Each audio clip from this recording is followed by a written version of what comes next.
النهارده عملت كفته. تعالوا اوريها لكم. بصوا ازاي ملمسها ناعم وخطير. عارفين حطيت عليها ايه اللي خلى ملمسها ناعم؟ حطيت عليها طبعا البهارات والبصل المعمول في الكب، صفيه منه ميته طبعا اهي، مش بنرميها، بنستخدمها لحاجه تانية. حطيت عليها معلقه كبيره من البقسماط مطحون العادي بتاع الفراخ البانيه واي حاجه، وحطيت معلقه كبيره من البيكنج باودر. البيكنج باودر بتنعم العجينه بتاعتي اللي هي اللحمه المفرومه، طبعا فيها يعني نسبه دهن 6% ولا حاجه. وطبعا ما ننساش خلطه ماجي بتاعت كفته الحاتي، بتودي الكفته في حته تانية فعلا. فدايما بعملها بالخلطه دي وبتعجبني قوي. بس كده. وطبعا بقى يعني بنعجنها كويس قوي لحد ما نلاقي ملمسها اولا مش بتلزق في الايد، العجينه بتاعت الكفته مش بتلزق في الايد، ثانيا بيبقى ملمسها ناعم. بس كده. يلا بينا نصبع الكفته بتاعتنا. انا معايا سباتيولا عادي خالص، الايد بس بتاعتها خشب وتكون كده مش رفيعه، يعني تكون تخينه شويه كلبوزه شويه. اوكي، هاخد كده حته صغيره كبيره ومش حلوه، لا تتاكل كده في بق واحد زي ما بيقولوا. واهم حاجه ما تبقاش تخينه قوي وما تبقاش رفيعه، تكون متوسطه.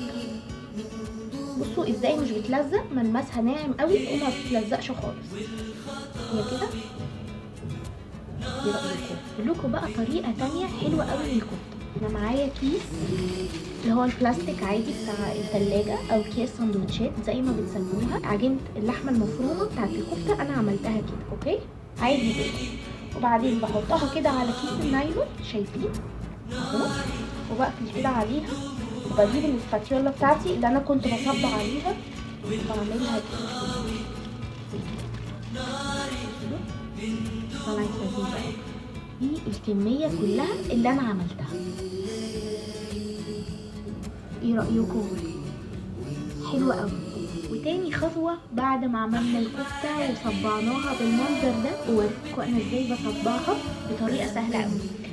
انا معايا ايه؟ ميه بصل، وفي كده تفل بسيط من البصل مش برميه، والبصل بخليه مش برميه. الميه دي عباره عن بهارات، ملح وفلفل وسبع بهارات. حطيت كمان بابريكا، ومعايا دبس الرمان. هحط معاكم دبس الرمان يعني بما يعادل معلقه صغيره. اقلبها كده بالفرشه زي ما انتوا شايفين، واجي على كل كفتيايه ادهنها كده بالصوص الخطير اللي انا عملته معاكم. اهي شايفين؟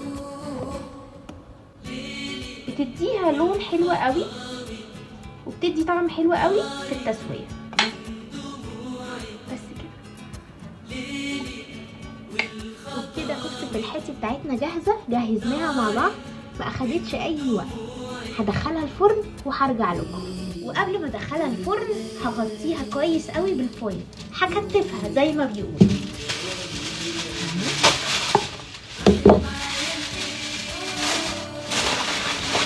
بحطها في الفرن الرف اللي في النص على درجة حرارة 180، تقعد معايا من نص ساعة لساعة بالظبط.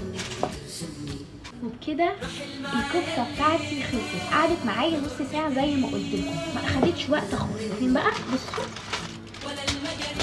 كشت، بقت ميني كفته. بتكش ازاي وبتطلع كل الدهون اللي جوه، طبعا فيها 2% نسبه من الدهن. ايه رايكم؟ خطيره وسهله قوي، لازم تجربوها في رمضان. وهطلع معاكم الكفته واوريكم التسويه بتاعتها. طلع لكم واحده كمان. احلى حاجه ان هي الدهون بتاعتها كلها طلعتها.